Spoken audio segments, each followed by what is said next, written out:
Well, playing baseball in his backyard, there was a little boy who announced to the entire world, "I am the greatest hitter." So he gets into his position, steps up, throws up the baseball bat, swing, and a miss. Strike one. Boy kind of shakes his head and still goes, "I am the greatest hitter in the world." Goes back up to bat, positions himself, throws the baseball up, swing, strike two. Looks at his hands, examines the baseball bats, spits, adjusts his cap, goes back up. Throws it up, swing, strike three. Boy turns around and goes, "Wow, I am the greatest pitcher in the world." Good evening, everyone. My name is Adam, the Associate Pastor here, and tonight we're going to be looking at the book of Philippians, of how the Apostle Paul had a different perspective of life, just like this little boy had a different perspective of life as well. Why don't you join me in prayer? Father God, I am humbled that of all people that you would use me, a broken vessel, to speak your word. Father, I pray that it'd be your words, your truth, and not mine. That I be a mouthpiece that speaks loudly and boldly of what you want to convey to the hearts of the people here tonight. In your heavenly name, Lord Jesus Christ. Amen. If you will, turn to the book of Philippians, New Testament. If you don't have a Bible, the Bibles are in front of you. And as we're turning there, let's just kind of give the context, the background, the story of what's taking place before we dive into Philippians chapter 1. For starters, the Apostle Paul established the church of Philippi in 52 AD on a second missionary trip. About 10 years later, at the late 61 AD, early 62 AD, he writes this letter. He pens this letter. And if you notice, if you've ever read the book, the letter, the epistle of Philippians, throughout the entire theme of this letter, there's one consistent running theme, and that theme is joy. That Paul is talking about being joyous, rejoicing in the Lord, regardless of your circumstance, regardless of what is taking place in life. That's what we're going to be looking at tonight, the different perspective. Also, if you look at the letter, if you look at the epistle of Philippians, it's a little different from any other letter that he wrote. Particularly, he had this intimacy, this fellowship with other believers that was not really seen or found in any other epistle. And because of this, he yearned to be with them. But Paul was arrested for preaching the gospel. And so Acts 28 tells us that he was arrested for 2 years. He's on house arrest. He's in prison. He's in chains. And we'll look at that here in just a little bit. And so news travels to the Philippi church. And they send a messenger back, and they think that something has desperately gone wrong. Their leader, their beloved one, the one who established this church, the one that they yearn to be with, is now in prison. And so here Paul sits on house arrest, in prison, financially stricken, desperately yearning to be with his people. Verses 1 through 11 talk about his greetings and salutations and thank you, and I lift you up in prayer. And then he dives in what we're going to be looking at tonight. We're starting out verses 12 through 14. Let me read this. He says, "Now I want you to know, brothers and sisters, that what has happened to me has actually served to advance the gospel. As a result, it has become clear throughout the whole palace garden to everyone else that I am in chains for Christ. And because of my chains, most of the brothers and sisters have become confident in the Lord and dare all the more to proclaim the gospel without fear." If you notice, in verse 12, Paul says, "Now I want you to know." brothers and sisters. Brothers and sisters meaning that they have this bond, they have this intimate relationship because of what Jesus Christ has done for them. He says, now I want you to know, brothers and sisters, that what has happened, let's stop there. Well, what has happened to Paul? Paul was illegally arrested in the temple of Jerusalem because he brought in non-Jews, he brought in Gentiles into the temple to worship. And the Jews didn't like that. It ruined their worship. And so they had him arrested.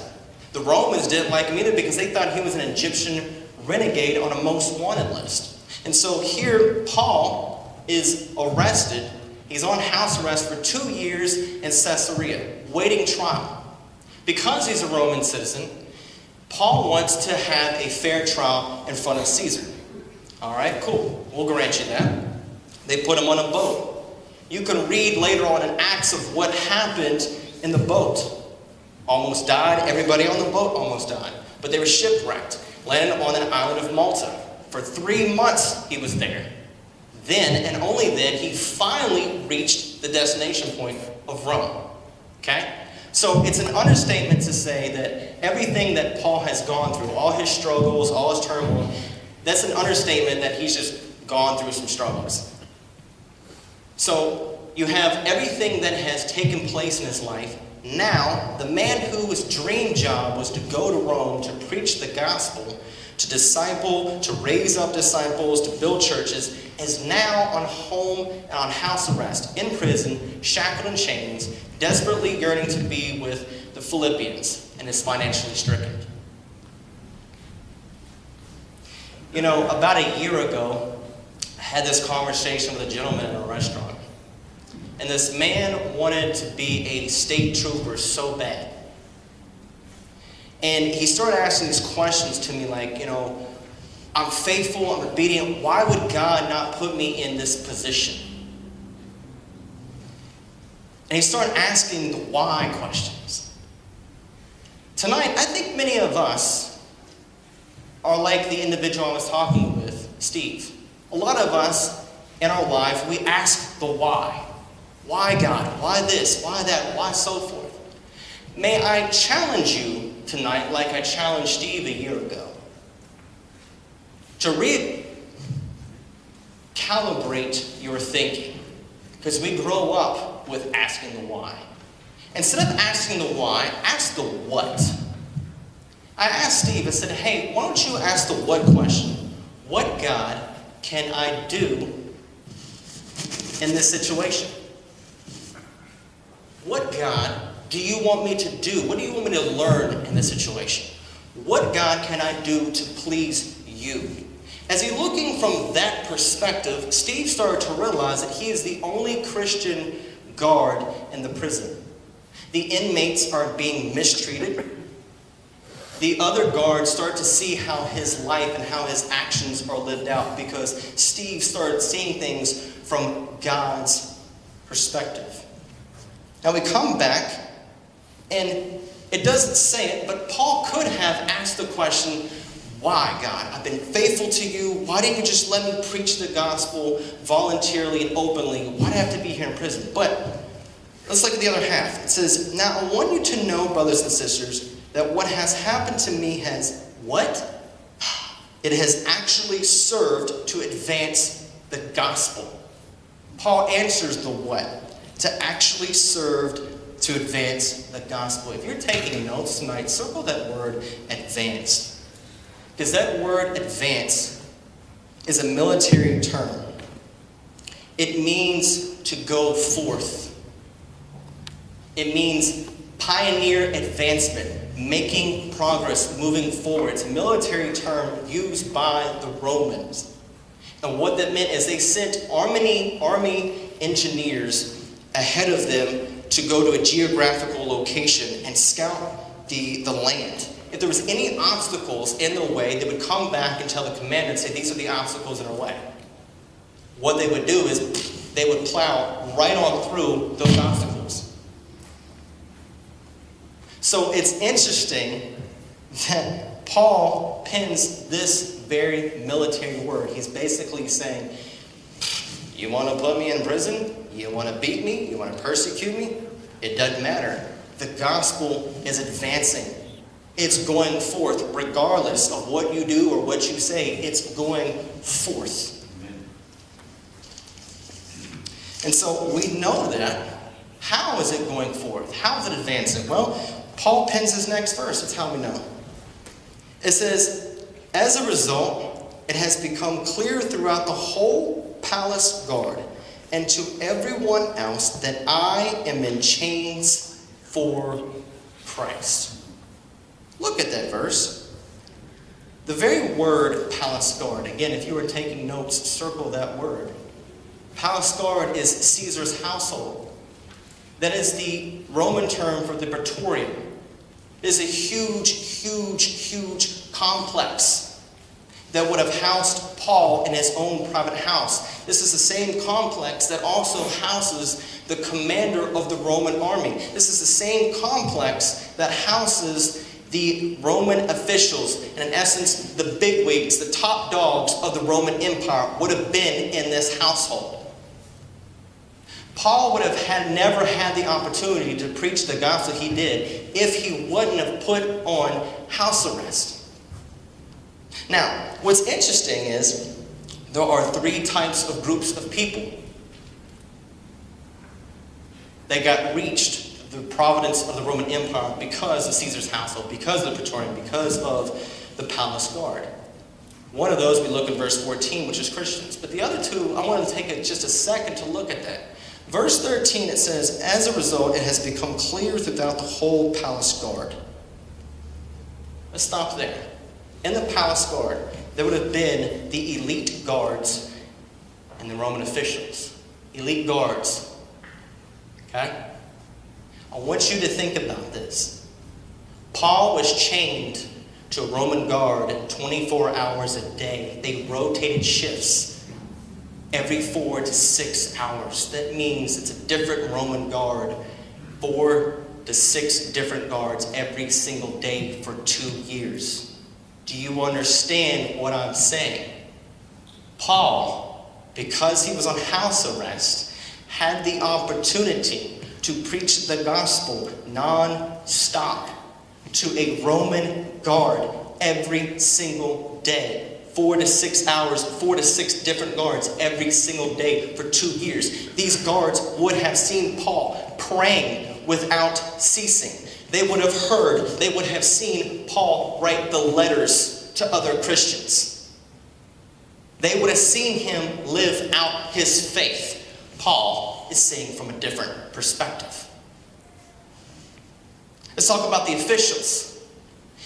In the Roman Empire, because Paul was arrested for preaching the gospel, and he was put on trial, because the Roman Empire is all about, it's a nation of lawmakers. They had to examine this Christian sect. Is this going to hinder the Roman Empire? So in essence, when Paul's being on trial, they had to study. They would have had studied the doctrines of the Christian faith. So imagine, if you will, Paul, knowing this, being a Roman citizen, is sitting in his house. Praise the Lord. Praise the Lord. Because why the Roman officials, the bigwigs, the top dogs, they have to study the doctrines of the Christian faith for his trial. The Word of God is speaking for itself.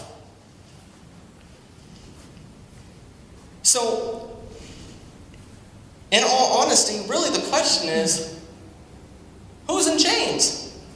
Paul or Rome? Paul or Rome? Wasn't Paul. Paul was chained to the risen Savior, Jesus Christ. Because of his chains, the entire palace guard, Caesar's household, heard the gospel of Jesus Christ. And sometimes in our lives, we have our own prison. God puts us in our own prisons, per se, for us to make advancement, to pioneer, for make progress for him. Let me put it in a different perspective. Let me put it in a different way. Our prisons can become our pulpits. Let me say that again. Our prisons can become our pulpits. Maybe your prison is feeling discouraged. Maybe your prison is being indecisive. Maybe your prison has to deal with something financially, and it's just eating away at you. Maybe your prison has to deal with something at work, a boss, a coworker. Maybe your prison has to do with a crisis right now that is taking place in your life. Maybe the prison is relational conflict. Whatever your prison may be, how we act in these situations reflect on what we believe. Let me state that again. How we act in these situations will reflect on what we believe. Tonight, I want to bring up my main principle. Seeing from God's perspective allows us to joyfully serve. Notice how I say those two N words, joyfully serve. Because of Paul's relationship, here's the Apostle Paul, who literally went out to persecute, to murder, to put Christians in jail, has an encounter with the risen Jesus Christ. And because of his relationship with Jesus Christ, here is a man who is filled with joy. He's filled with love and compassion, and he understands God's grace and his mercy, to the point where he wants to go out and serve and minister to other people, saying, I don't care if you beat me, whip me, mistreat me, do what you got to do, but I've got to tell you who Jesus Christ is. Because Paul saw from God's perspective allowed him to joyfully serve. There is a book called Back to Jerusalem. It is a movement that has been taking place since the late 1950s, early 1960s. It is taking place right now. It's called Back to Jerusalem movement. There are people who are being discipled, and they're going out 2 by 2 in the underground church in China. And the movement is taking place all the way from China to Jerusalem. They don't care if they're being persecuted. They don't care if their life is being taken, because they understand of where they're going to be. They understand their relationship in Jesus Christ. And in this book, there are 3 pastors. And between the 3 pastors, they've done 40 years of time in jail and persecution. One of the pastors had an opportunity while he was in jail. These jails are nothing like American jails where you can get, college degrees and GEDs and so forth. No, these were jails back in the day where if someone had died, they died. They're mistreated, they're beaten, especially for believing in Jesus Christ. And so there's an opportunity that Brother Yun had. And he took the opportunity to personally clean every male jail cell. That means clean the toilets and all the other nastiness that goes in jails. He volunteered, because rather than asking the why, God, I've been faithful, I've been serving you people, I've been a pastor of this church, but he asked the what. What, God, do you want me to do in this situation? What, God, can I do to please you? And because the prison guards allowed him to go in each cell to clean, he preached the gospel day in and day out, every single day in every jail cell, knowing that these men were coming in a relationship with God, knowing that there's more to life than this. That they die, they will be with God the Father. And so, Brother Yun, just like the Apostle Paul, seeing from God's perspective, allowed for him to joyfully serve. And so we pick up again in verse 14. Because Paul was joyfully serving, it says, this is what happened to the other group of people, which were the Christians. It says, and because of my chains, most of the brothers and sisters have become confident in the Lord and dare all the more to proclaim the gospel without fear. If you're taking notes, the word proclaim is a very interesting word. It means speak. It means to have engaged in everyday conversations. My mentor, Jerry, was put in the hospital a couple months ago. And when he was put in the hospital through dehydration, kidney failure, and just different health complications. And then they put him in Heartland for another 3 weeks for rehabilitation. So for 1 full month, he's away from his wife of 50 years. He's away from her cooking. He's away from his regular routine of just life. Jerry could have said, "Why, God? Why am I here?" But instead, Jerry asked, "What? What do you want me to do in this situation, God? What do you want me to learn from this?" And what's interesting is my mentor hasn't been able to make it for church for almost 1 year because of his health complications. But when we went to Heartland, he got to see a different perspective.